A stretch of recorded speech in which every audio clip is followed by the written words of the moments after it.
Hello dear students, welcome in ASC starter. मैं आपको इस वीडियो में क्लास 7 का जो एसएसटी का पेपर हुआ था मॉर्निंग शिफ्ट वाले बच्चों का, तो उसी को यहाँ पर समझा रहा हूँ, आंसर के साथ आपको बता रहा हूँ। डीए की तरफ से भी आंसर की आ गई, वो भी आप देख सकते हैं।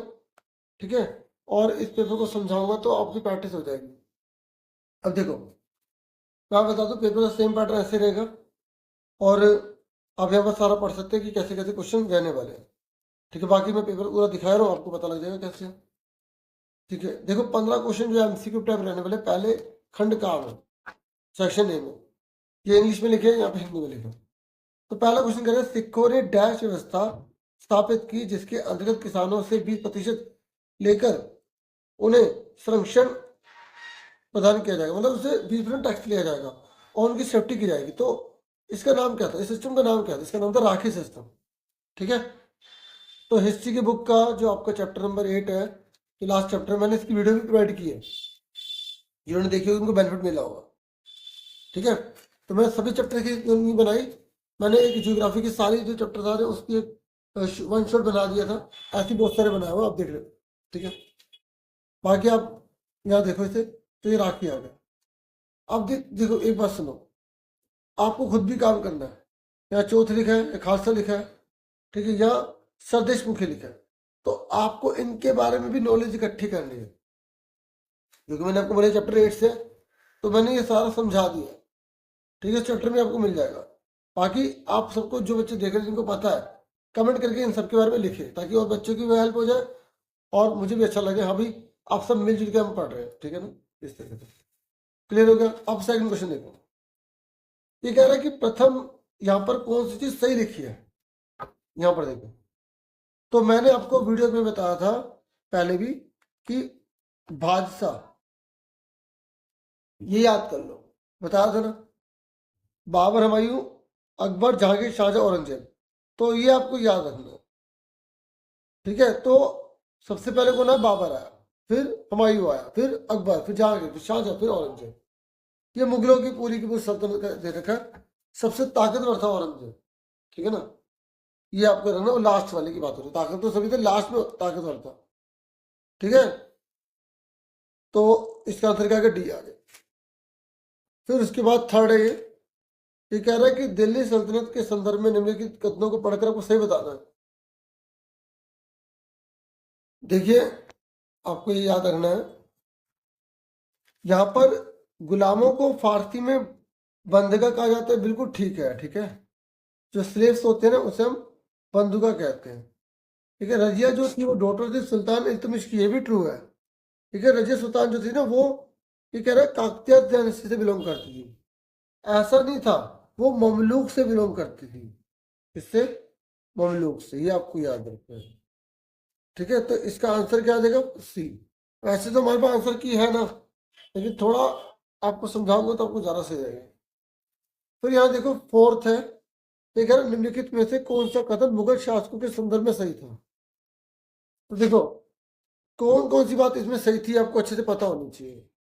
अब देखिए, ये नेक्स्ट है, यहाँ पर इसने बोला कौन सा करेक्ट स्टेटमेंट है मुगल रूलर्स को लेकर। ठीक है ना, देखो इसका आंसर तो ये है कि जो मुगल उत्तराधिकारी थे ना, वो सहदायाद के नियम में विश्वास रखते थे। किसमें विश्वास रखते थे? को ओनरशिप के ऊपर। ठीक है ना, अब सुनो, ये कह रहा है बाबर ने पॉलिसी बनाई थी सुलह कुल की? नहीं, अकबर ने बनाई थी। ठीक है, फिर यहाँ पे नेक्स्ट बोला गया कि 1611 में नूरजहां ने अकबर से शादी करी थी? नहीं, अकबर से थोड़ी शादी करी थी, जहांगीर से करी थी। किससे करी थी? जहांगीर से। ठीक है, ये आपको याद रखना। ठीक है, समझ में आ रहा ना। फिर ये कह रहे हैं 1526 में दिल्ली के सुल्तान इब्राहिम लोदी को जहांगीर ने हराया था? नहीं, ये बिल्कुल गलत है। ठीक है, पता है सुल्तान इब्राहिम लोदी को किसने हराया था? बाबर ने हराया था। किसने हराया था? बाबर ने। ठीक है, ये याद रखना। तो ये, क्योंकि मैं पता आपको ये क्यों बता रहा हूँ कि मान लो कोई और क्वेश्चन आ गया तो आप कर तो लोगे आराम से। ठीक है, क्लियर हो गया। उसके बाद नेक्स्ट क्वेश्चन देखो, ये खराज क्या था? तो मैं आपको बता दूं, खराज जो ना, वो एक टैक्स था जो एग्रीकल्चर लैंड पे लगाया जाता था। और पता है कितना हो सकता था? ये 1/3 से लेकर 1/2 तक हो सकता था। ये आपको याद है। तो इसका आंसर ए है। ठीक है ना, ठीक है, निम्नलिखित में से कौन अकबर का राजस्व मंत्री था? तो जो अकबर का राजस्व मंत्री था वो टोडरमल था। ठीक है, कौन था? टोडरमल। फिर नेक्स्ट है, ये कह रहा आपको इन सबको लाइन से लगाना है। ठीक है, यहाँ पे बोला गया लीस्ट टू मोस्ट लगाना है। Arrange the gases found in the atmosphere in order to least to most. तो लीस्ट टू मोस्ट में फिर कार्बन डाइऑक्साइड, फिर आर्गन, फिर ऑक्सीजन, फिर नाइट्रोजन। तो ये सीक्वेंस होती है।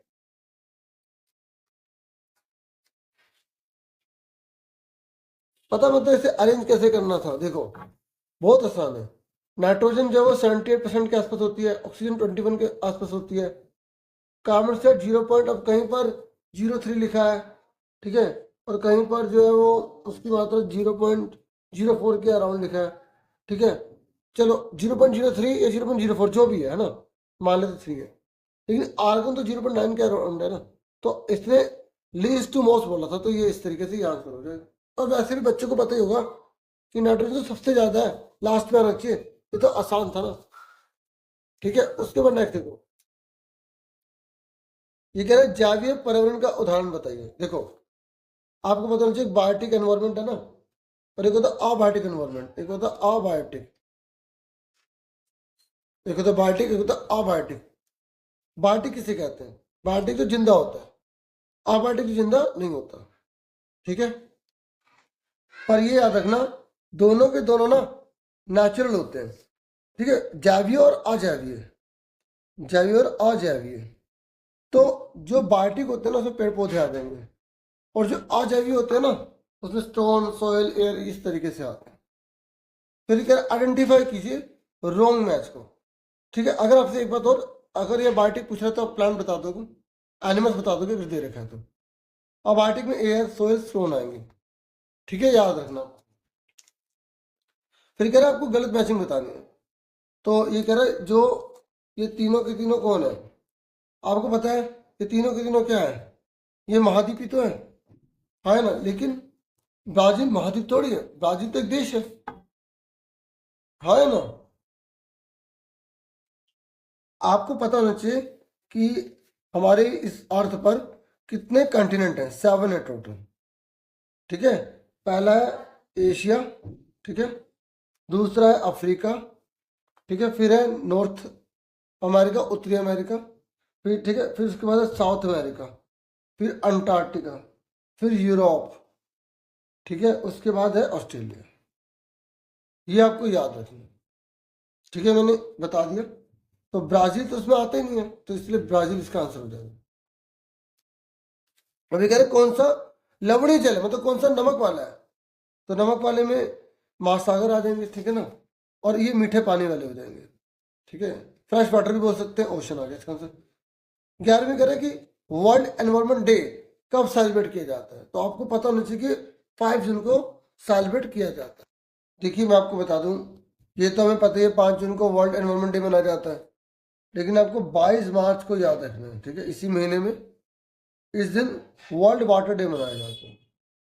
ठीक है, क्योंकि यहाँ पर एनवायरमेंट का पूछा है, तो आपसे वर्ल्ड वाटर डे का पूछने से तो पूछ सकता है जो बच्चे इवनिंग वाले हैं। ये कह रहे कोलकाता किस नदी के तट पर स्थित है? तो आपको यार ना हुगली नदी के किनारे। ठीक है, और जैसे आपसे गंगा नदी पूछ रहे हैं, गंगा नदी कहाँ कहाँ बहती है, तो आप बता देना पटना में, इलाहाबाद में, ठीक है, यूपी के मतलब बहुत से प्रदेशों में, ठीक है, और बिहार में, ये आप याद रखना। और कौन सी जगह पे गिर जाती है? बे ऑफ बंगाल में गिर जाती है। ठीक है ना, ये आपसे पूछ लेगा कि गंगा की जो ट्रिब्यूटरीज है वो कौन सी है, मतलब गंगा की सहायक नदी कौन सी है? तो आपने बुक में पढ़ा होगा घाघरा, गंडक, कोसी। ठीक है, और अगर आपसे पूछेगा रोती नदी कौन सी है, तो कोसी बिहार के अंदर, क्योंकि इसके से बाढ़ आ जाती है। ये गंगा की ट्रिब्यूटरीज है। ठीक है, गंगा की सहायक नदियां, सहायक नदियां। ठीक है, ये याद रखना आप। तो सहायक नदियां किसे कहते हैं? जो किसी बड़ी नदी में जाकर मिल जाती है, जो मेन रिवर में जाकर मिल जाएंगी ना, उससे हम क्या बोलेंगे? सहायक नदी बोलेंगे। ठीक है, समझ में आ गई? तो गंगा की कौन कौन सी ट्रिब्यूटरीज होती है? यमुना भी बोल देना, दिल्ली में बहती है, एग्जाम में आया भी था क्वेश्चन कि यमुना नदी कौन से राज्य में बहती, 4 ऑप्शन दे देंगे। तो दिल्ली में बहती है, ठीक है ना, यमुना रिवर। और यूपी में बहती है, क्योंकि वहां जाकर संगम में, अभी देखा था ना लोगों ने कुंभ यात्रा में किस तरीके से लोग गए थे, और तीनों नदियों का संगम होता है, तो यमुना रिवर को आप याद रखना, ठीक है। गंगा की क्या है, वो ट्रिब्यूटरीज कहलाती है। फिर नेक्स्ट देखो, यहाँ पर ही बोल रहा है कि एक राज्य की विधानसभा में कुल निर्वाचित विधायकों की संख्या इतनी है, तो बहुमत पाने के लिए किसी दल को कम से कम कितने विधायकों की आवश्यकता पड़ेगी, ठीक है। तो इस तरीके के क्वेश्चन तो देखो बहुत बार रिपीट हुआ है, और ये इस बार आपके में लॉन्ग क्वेश्चन भी दे सकता है, ठीक है। तो जो बच्चे इवनिंग वाले, तो आपको पता चाहिए मेजोरिटी के लिए कितनी सीट चाहिए होती है। तो मेजोरिटी के लिए जितनी टोटल सीट्स है ना, उसका हाफ कर दो, 2 3 6 2 4 34। तो जो अगर ये पूरा नंबर आ गया तो एक जोड़ दो, 35। तो मेजोरिटी के लिए 35 सीट चाहिए। और अगर मान लो पॉइंट्स में आना हो, जैसे मान लो 69 हो, तो इसको 2 से 2 3 6 2 4 8 2 5 10, तो 34.5 के अगला नेचुरल नंबर कौन सा है, 35। अगली प्राकृतिक संख्या कौन सी है, 35। तो जो प्राकृतिक संख्या होगी वही आंसर आएगा। तो इसका आंसर डी आ गया। ये तो 68 के हिसाब से बताया ना मैंने कहा, अगर एक्स्ट्रा क्वेश्चन 69 आ गया तो आप कैसे करेंगे, ठीक है, समझ में आ गई। उसके बाद देखो नेक्स्ट है, ये कह रहे शॉपिंग, तो शॉपिंग है ना, शॉपिंग मॉल में अधिकांशतः ग्रामीण क्षेत्रों से मिलते हैं। ये मतलब इसके बारे में कौन सी बात सही है, लेकिन क्या शॉपिंग मॉल गांव में होते हैं, ये तो बिल्कुल गलत है। ये शॉपिंग मॉल में ब्रांडेड सामान मिलता है, बिल्कुल ठीक है। तो शॉपिंग मॉल के बारे में जैसे आप पूछा है, तो आपसे वीकली मार्केट के बारे में पूछ लेगा, फिक्स शॉप के बारे में पूछ लेगा। वीकली मार्केट जो होती है ना, वो हफ्ते में एक बार लगती है और अलग अलग जगह पे लगती रहती है, दोनों जगह लग भी गई, ठीक है। उनमें जो प्राइस होता है ना प्रोडक्ट का, वो सस्ता होता है, कम होता है। फिर नेक्स्ट है 15, ये कह रहा है बताइए ये सही है गलत है। तो ये कह रहा है मिड डे मील जो प्रोग्राम है ना, वो सबसे पहले तमिलनाडु में स्टार्ट हुआ था, बिल्कुल ट्रू है ये, ठीक है, ओके। और ये कह रहा है ये जो सिस्टम है ना मिड डे मील का, ये इक्वलिटी को प्रमोट करता है। तो देखो मैंने इसका आंसर ए बताया था, लेकिन यहाँ पर जो ऑफिशियल आंसर किया है, यहाँ पर बता रहे हैं कि बी आंसर है, मतलब ये इसका रीजन नहीं है, ठीक है, समझ में आ रही है, ठीक है। ये कह रहे हैं कि ये इसका रीजन नहीं है। देखो मिड डे मील जो है ना, उसमें स्टेट के द्वारा लागू की गई थी, इसका रीजन ये था कि इक्वालिटी को प्रमोट करना। मेरे हिसाब से तो ये रीजन सही है कि this system mid day meal has promoted equality, क्योंकि रीजन ये है कि जो मिड डे मील है ना, वो इक्वलिटी देते हैं। अब जो ऑफिसर आंसर किया उसी के हिसाब से आपका चेक होगा। किन बच्चों ने क्या लगाया कमेंट करके जरूर बताइएगा, कि देखते हैं मैक्सिमम जो है बच्चों ने ए लगाया या बी लगाया, ठीक है। इससे कंफ्यूजन हम देख लेंगे, ठीक है। चलो उसके बाद नेक्स्ट क्वेश्चन देखते हैं कौन सा है। अब मैं इस क्वेश्चन को पढ़ता हूँ। ये कह रहा है mention any two limitations of Tariq and Tariq, ये कह रहा है इसकी दो सीमाएं बताइए। तो देखो आप सिंपल लैंग्वेज में बता सकते हो कि तारिक है तारिक की क्या कमी है। तो देखिए इसका आंसर मैं बता देता हूँ। ये कह रहे हैं कि तारिक जो है ना, वो उसको लिखने वाले जो लेखक होते थे ना, वो नगरों में रहते थे और गांव के बारे में बताते नहीं थे। दूसरा, इनाम लेने के चक्कर में ना, इनाम लेने के चक्कर में वो कहीं जो बातें ना, वो ऐसे नहीं लिखते थे जो विश्वसनीय हो। मतलब ऐसा माना जाता था कि उसके अंदर जो लिखा जाता था, कुछ गलत भी लिख दिया जाता था ताकि उनको इनाम मिल सके, ठीक है ना। तो ये कमियां होती है, सीमाएं बताओ, तो कमियां बताओ, ठीक है। इंग्लिश में देखो, देखिए जो राइटर थे ना तारिक के, वो जनरली जो है वो सिटीज में रहते थे। कहाँ रहते थे, सिटीज में रहते थे। और इसलिए डिटेल जो थी ना विलेजर्स की या विलेज की, वो नहीं मिल पाती थी। और ये जो तारीख थी ना, जो हिस्ट्री को लिखते थे, ठीक है, वो इस होप में लिखते थे कि उन्हें रिवॉर्ड्स मिल सके। इसलिए उसकी रेलेबिलिटी पर एक तरह का डाउट था। किस पर डाउट था, रेलेबिलिटी पर, ठीक है, मतलब उसकी विश्वसनीयता पर डाउट था।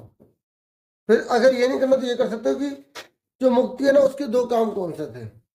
मुक्ति के दो कार्य आपको बताने हैं। तो देखिए जो मुक्ति थे ना, वो जो भी सैनिक अभियान थे उनका नेतृत्व करते थे। क्या करते थे, नेतृत्व करते थे। और अपने इक्टों में कानून और व्यवस्था को बनाए रखते थे। जो इक्टे बने हुए थे ना उनमें, तो दो पॉइंट्स यहाँ पे मेंशन किए गए हैं। तो आप बता सकते हो कि leading military operation to maintain law and order in their areas, इस तरीके से आप ये लिख सकते हो, ठीक है ना। उसके बाद नेक्स्ट ये कह रहे हैं कि आपको ये बताना कि कबीर जी है ना, उन्होंने क्या लोगों को शिक्षा दी है, ठीक है। ये जब हमने पेपर करा था, मैंने आपको पेपर करवाया था, उसके अंदर भी क्वेश्चन दे रखा था, ठीक है। ऐसे आप ना जो बच्चे इवनिंग वाले हैं, तो वो बाबा गुरु नानक देव जी की, ठीक है, और जो भी दे रखे ना शिक्षाएं, तो वो भी आप अच्छे से पढ़ लीजिएगा, ठीक है। तो अब हम यहाँ पे बाबा गुरु नानक जी की तो नहीं, अभी फिलहाल हम कबीर जी की जो शिक्षाएं वो यहाँ पर देख लेते हैं। ठीक है, तो क्या बताई गई है यहाँ देख लो कि बाहें आडंबरपूर्ण पूजा के सभी रूपों का तिरस्कार किया, मतलब जो आडंबर होते हैं उनको मना किया उन्होंने। आम आदमी द्वारा आसानी से समझी जा सकते हैं वाली भाषा का प्रयोग किया, भक्ति के माध्यम से ही मोक्ष की प्राप्ति पर बल दिया। यहाँ पे 3 मेंशन है, आप कोई से भी 2 लिख सकते हैं। इंग्लिश में बोल सकते हैं disdain for all forms of external ostentatious worship. ठीक है, मतलब जो भी बाह्य आडंबर है उनसे डिसडेन कर लेना। और दूसरा है use of language that can be easily understood by common people, आम भाषा का प्रयोग करना। फिर emphasis on attainment of salvation through devotion. ठीक है, और मतलब सेल्वेशन को कैसे गेट करना, ठीक है, मतलब मोक्ष को कैसे प्राप्त करना, भक्ति के द्वारा। ठीक है, फिर नेक्स्ट है कि बायोस्फीयर किसे कहते हैं। ठीक है, यहाँ पे हिंदी में देख सकते हो जयमंडल किसे कहते हैं या वायुमंडल किसे कहते हैं। तो देखिए आपको पता होगा कि जयमंडल में क्या होता है, स्थल जल वायु जो तीनों को मिलकर जीवन को संभव बनाते हैं उससे हम क्या बोलते हैं, जयमंडल कहते हैं। और वायुमंडल किसे कहते हैं, पृथ्वी की चारों जो फैली वायु की पतली सी परत होती है ना, उससे हम वायुमंडल कहते हैं। ठीक है ना, अब इंग्लिश और हिंदी में एक बार देख लो।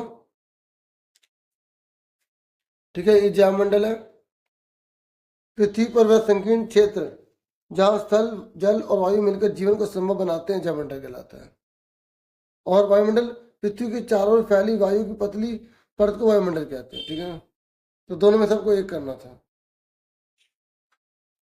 देखिए बायोस्फीयर के बारे में क्या कहते हैं, narrow region of the earth where land water and air together make life possible is called the biosphere. ठीक है, और एटमॉस्फेयर की डेफिनेशन क्या लिखी है पढ़ सकते हैं, the thin layer of air spread around the earth is called atmosphere. ठीक है, उसके नेक्स्ट है how do some member of legislative assembly MLA become minister. ये कह रहे हैं कि जो एमएलए होते हैं ना वो मिनिस्टर कब बन जाते हैं, कुछ विधायक मंत्री कैसे बन जाते हैं। जैसे अभी दिल्ली के अंदर चुनाव हुए थे तो कुछ मंत्री जो थे ना वो जो विधायक थे ना, विधायक कुछ मंत्री बन गए, जैसे कोई शिक्षा मंत्री बन गया, कोई स्वास्थ्य मंत्री बन गया। तो आखिर ऐसा कैसे होता है, कैसे बन जाते हैं वो, तो यहाँ पर उसी को मेंशन किया गया है, आप ध्यान से समझिए। आप बता दोगे, चुनाव के बाद सत्ताधारी दल के विधायक अपने नेता को चुनाव करते हैं जो मुख्यमंत्री बनता है। ठीक है, तो फिर जब मुख्यमंत्री बन जाता है उसके बाद फिर क्या हो जाते हैं कि भाई उनमें से कौन कौन मंत्री क्या क्या बनेगा। ठीक है ना, तो आप इस तरीके से आगे लिख देना। इसके बाद मुख्यमंत्री अपने कुछ विधायकों का मंत्री के रूप में चयन करता है और इस तरीके से विधायक मंत्री बन जाते हैं। ठीक है,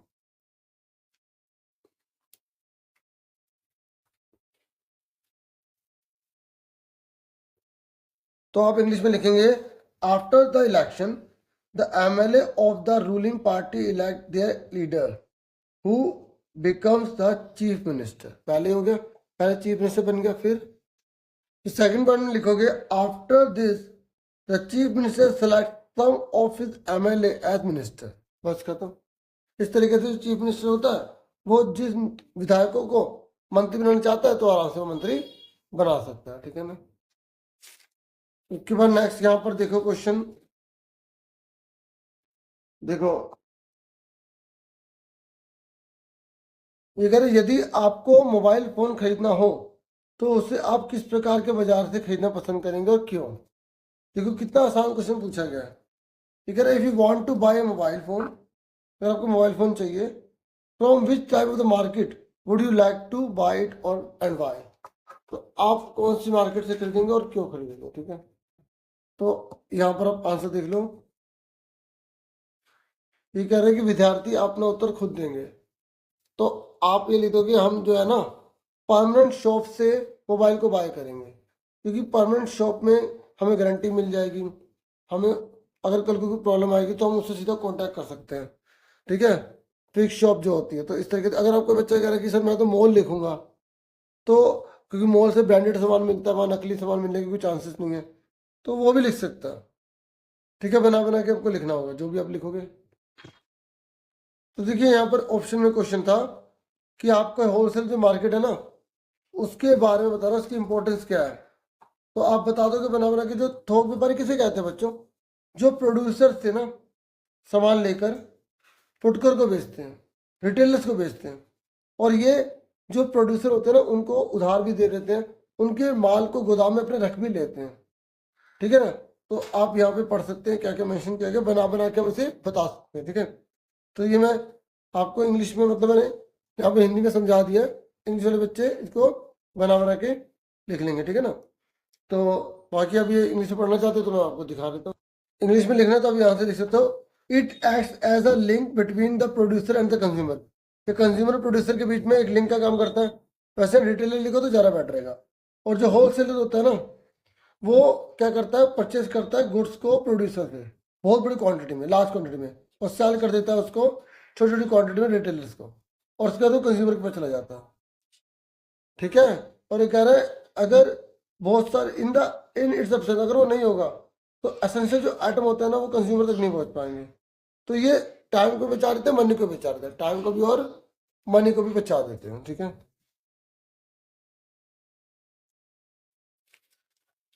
फिर उसके बाद ये है समताप मंडल की किन तीन विशेषता के बारे में बताइए, ठीक है। डिस्क्राइब कीजिए any three categories of the stratosphere. देखो स्ट्रेटोस्फीयर, देखो जो जो लेयर्स है ना उन सब लेयर्स के बारे में आप तीन तीन बातें पढ़ लो, क्योंकि यहाँ पे स्ट्रेटोस्फीयर दे रखा है, आपके एग्जाम में कोई और दे सकता है। जैसे यहाँ पे ट्रोपोस्फीयर भी दे दिया, कि दोनों में से बच्चा के एक बारे में बता दे, आपकी ज्योग्राफी की बुक में है ये, ठीक है ना। तो बाकी आंसर यहाँ पे देख लो। तो ये लिखा है कि जो समताप मंडल है, ठीक है, ये क्षोभ मंडल की ऊपर की परत है जो लगभग 50 किलोमीटर की ऊंचाई तक फैला है। यह परत बादलों एवं मौसम संबंधी घटनाओं से लगभग मुक्त होती है, और इसके फलस्वरूप यहाँ की ये परिस्थितियाँ हवाई जहाज उड़ाने के लिए आदर्श मानी जाती हैं। बस इस तरीके से बना के बोल दिया। और अगर क्षोभ मंडल है तो ये वायुमंडल की सबसे निचली परत है, और इसकी ऊंचाई 13 किलोमीटर है, और इसी मंडल में वायु में हम सांस लेते हैं, और मौसम की बहुत सारी घटनाएं, वर्षा, बारिश, कोहरा, ओला, सब इसी में होता है। इस तरीके से आप बता सकते हो कोई से भी 3 पॉइंट। अब इंग्लिश वाले देख लो बच्चों, आप लिख सकते हो कि ये एक लेयर होती है अबव द ट्रोपोस्फियर। जो ट्रोपोस्फियर है ना उसके ऊपर ये लेयर होती है, ठीक है, which extends up to the height of about 50 kilometre, ठीक है।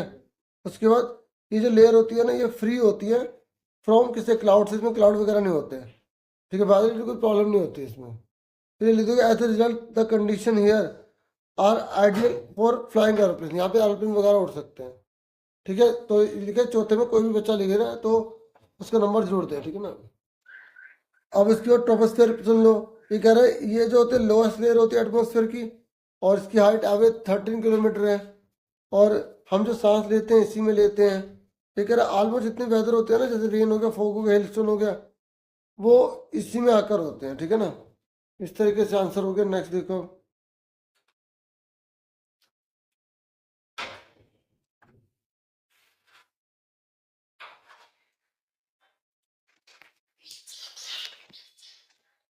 उसके बाद देखिए नेक्स्ट यहाँ पे क्वेश्चन आया, महासागर धराओं की किन्हीं 5 विशेषताओं के बारे में बताइए।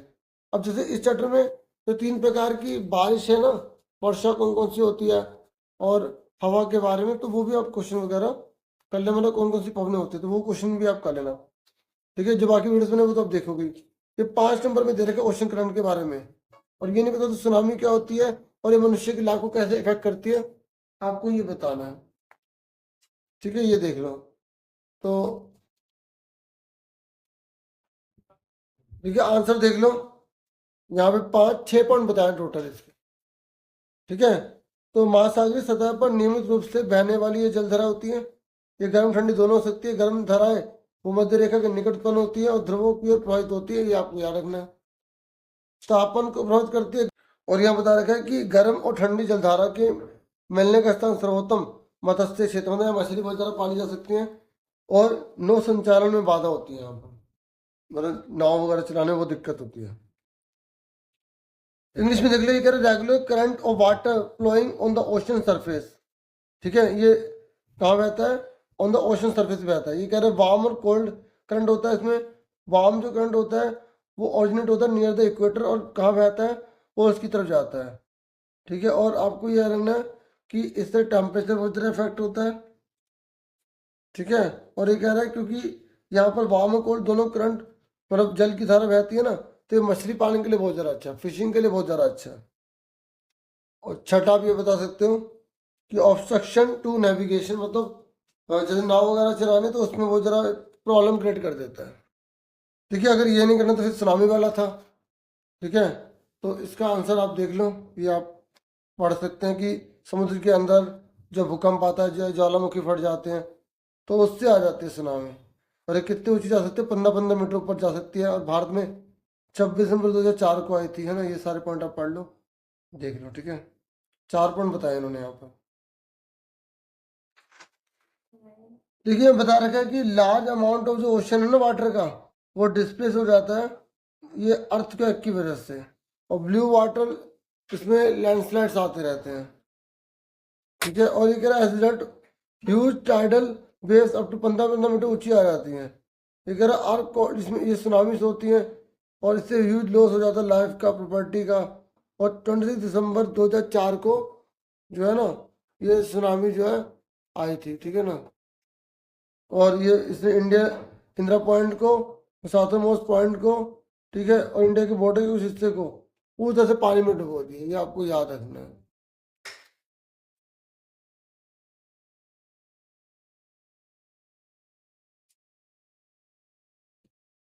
उसके बाद ये 9 क्वेश्चन है, कह रहा है कि जो मराठास के उत्तराखंड में मिलिट्री के कैंपेन वगैरह लगाए गए, सैन्य अभियान किए गए 18वीं सेंचुरी में, तो मराठाओं के बारे में बताना है किस तरीके उन्होंने क्या क्या करा था। तो मैंने आपको समरी में बताया था ना, मराठा राज्य की स्थापना शिवाजी ने की थी। 1720 में भी मराठा साम्राज्य का काफी विस्तार हुआ। 1720 के दशक और मालवा और गुजरात मुगलों से छीन ले गए। 1730 के दशक तक मराठा नरेश को समस्त दक्कन प्रायद्वीप के अधिपति के रूप में मान्यता मिल गई। ठीक है, ये पॉइंट से, बाकी आप ये पढ़ सकते हैं सारा। ठीक है, ये आप जो इंग्लिश वाले बच्चे हैं चैप्टर नंबर 8 में पॉइंट्स में से निकाल लेना, उसमें ज़्यादा बेटर रहेगा। ठीक है, अब ना ये ये अब मैं इसके आंसर नहीं बताऊंगा, सिर्फ आंसर दिखाऊंगा, एक ही मीडियम में अवेलेबल रहेंगे। ये पैसेज है क्योंकि, ठीक है, जो इंग्लिश वाले बच्चे हैं वो हिंदी पढ़ के आड़े ले लेंगे और कर लेंगे, इसे मैं समझा भी नहीं रहा। ठीक है, और हो सकता है इसके वजह से क्वेश्चन बनकर आ जाए जो पैसेज है इनके बच्चों में। ठीक है, तो अब आप ये देख लो, ये है हिंदी में, ये इंग्लिश में क्वेश्चन है, और ये उसके आंसर है।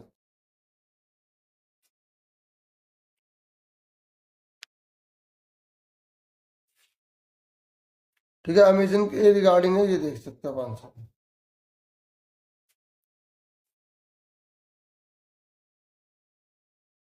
ठीक है,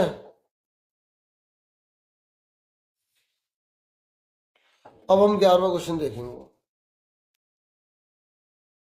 देखिए जो 11वां क्वेश्चन है, ये देखो, ये भी पैसेज से जुड़ा हुआ है। ये आपकी जो छठी क्लास है ना, उसी में से जो ऋणबद्धता वाले चैप्टर ना, वहीं से लिया गया। तो ये तो आपको इसी में सारा आंसर मिल जाने चाहिए। क्योंकि यहाँ पे देख लो इंग्लिश में, और फिर इसका आंसर देख लो यहाँ पर। ऋणबद्धता का मतलब तो जब हम किसी की ना छवि बना लेते हैं कि लोग ऐसे ही होते हैं, धारणा, पक्की धारणा बना लेते हैं, उसके बारे में सोचते हैं, उसे बोलते हैं। ये देख लो, जहाँ विद्यार्थी स्वयं लिखा है वो आप अपने भाव से लिख सकते हो। ठीक है ना, तो उसके बाद 12th क्वेश्चन देखो। देखिए क्वेश्चन नंबर 12 है। ठीक है, और ये इंग्लिश में है, और ये इसका आंसर हो जाएगा।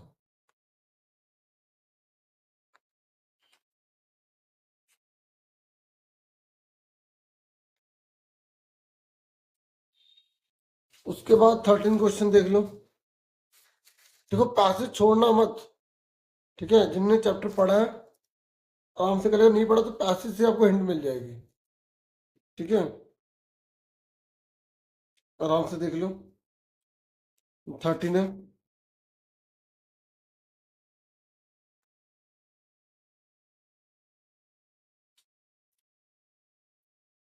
ये इंग्लिश में।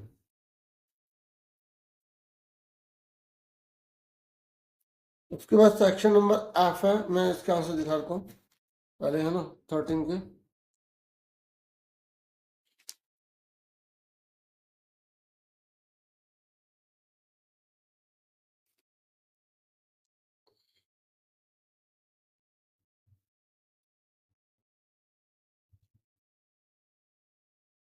जो स्वयं कर मतलब अपने आप से बना बना के लिखना है आपको। ठीक है ना, फिर देखो मैप वर्क है, तो पहले क्वेश्चन देख लो और अच्छे से इसे देख लो।